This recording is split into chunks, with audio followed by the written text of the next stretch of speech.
जय श्री राम। हम सभी पर श्री हनुमान जी की कृपा और बाबा श्री नीम करोली महाराज का आशीर्वाद सदैव बना रहे। जिसका भरोसा वीर हनुमान, उसका बिगड़ता नहीं कोई काम। हनुमान जी यदि प्रसन्न हो जाएं, तो कहना ही क्या। इनके प्रसन्न होते ही जीवन की सारी समस्याएं समाप्त हो जाती हैं। श्री बाबा महाराज की महिमा का गान जितना किया जाए, इनकी प्रशंसा जितनी की जाए, उतना ही कम है।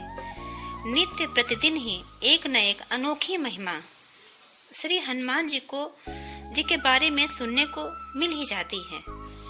यदि आप भी श्री हनुमान जी महाराज और बाबा श्री नीम करोली महाराज जी की भक्ति करते हैं, तो निश्चित ही ये जानकारी आपको उपयोगी साबित होगी।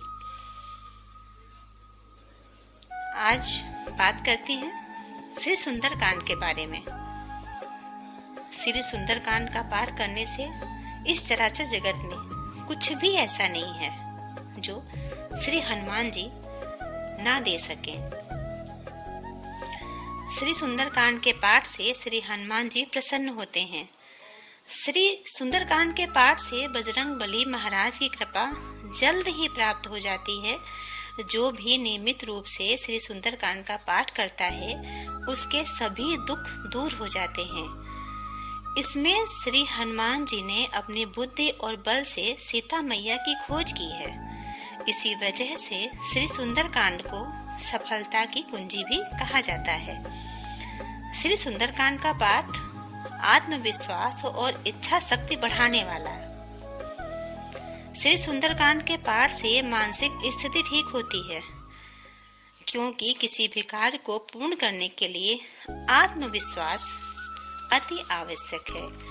यदि मनुष्य के अंदर आत्मविश्वास होता है, तो वह अपने कार्य को बहुत ही निपुणता के साथ कर सकता है।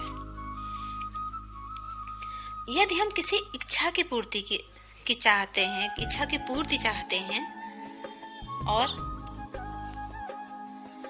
किसी कार्य को बिना बाधा के पूरा करना चाहते हैं, हमारा कोई ऐसा कार्य है जिसकी बहुत ही जरूरत है, हमें लगता है कि ये कार्य हो जाए बिना बाधा के तो जीवन में सफलता मिल जाए।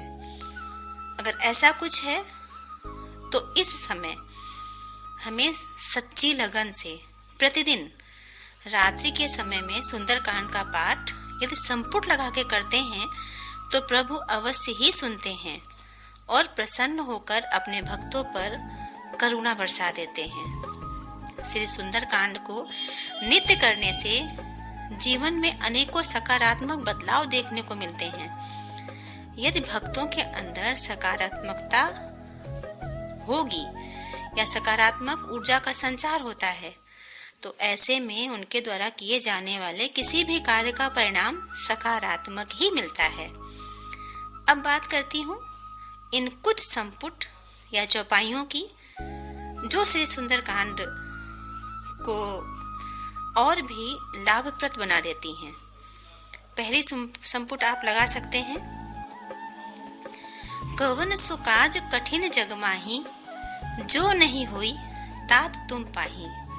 अब इसका अर्थ भी जान लेते हैं। इसका अर्थ है, हे तात, इस जगत में, इस दुनिया में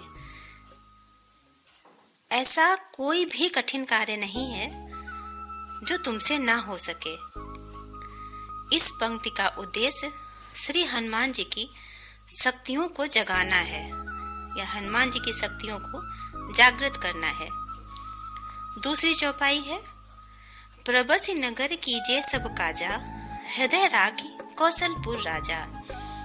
गरल सुधा रिपु करई मिताई, गोपद सिंधु अनल सितलाई। इसका भी अर्थ समझ लेते हैं। किसी भी कार्य को करने से पहले प्रभु श्री राम का स्मरण करने से उस कार्य में सफलता मिलेगी। जो भी ऐसा करता है, उसके लिए विष भी अमृत बन जाता है, शत्रु भी मित्र बन जाते हैं, समुद्र गाय के खुर के बराबर हो जाता है, अग्नि में शीतलता आ जाती है। ऐसा माना जाता है कि जब हनुमान जी लंका में माता सीता का पता लगाने गए थे तो उनके मन में इस कार्य को लेकर शंका थी। तब श्री बजरंगबली जी ने श्री राम का ध्यान किया और लंका में प्रवेश कर गए और अपने कार्य में सफलता प्राप्त करी।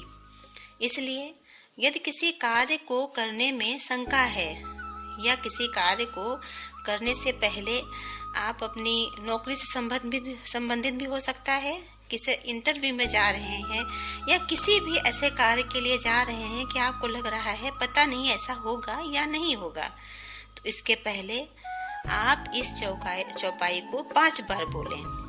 वही चौपाई, प्रभु नगर कीजे सब काजा, हृदय राखी कौशलपुर राजा, गरल सिधारूप करो मिताई, गोपद सिंधु अनल सितलाई। इस चौपाई को 5 बार बोलें। तत्पश्चात श्री रामचंद्र जी का स्मरण करें। जय श्री राम ऐसा बोलते हुए अपने कार्य के लिए अग्रसर हो जाएं। आपकी सफलता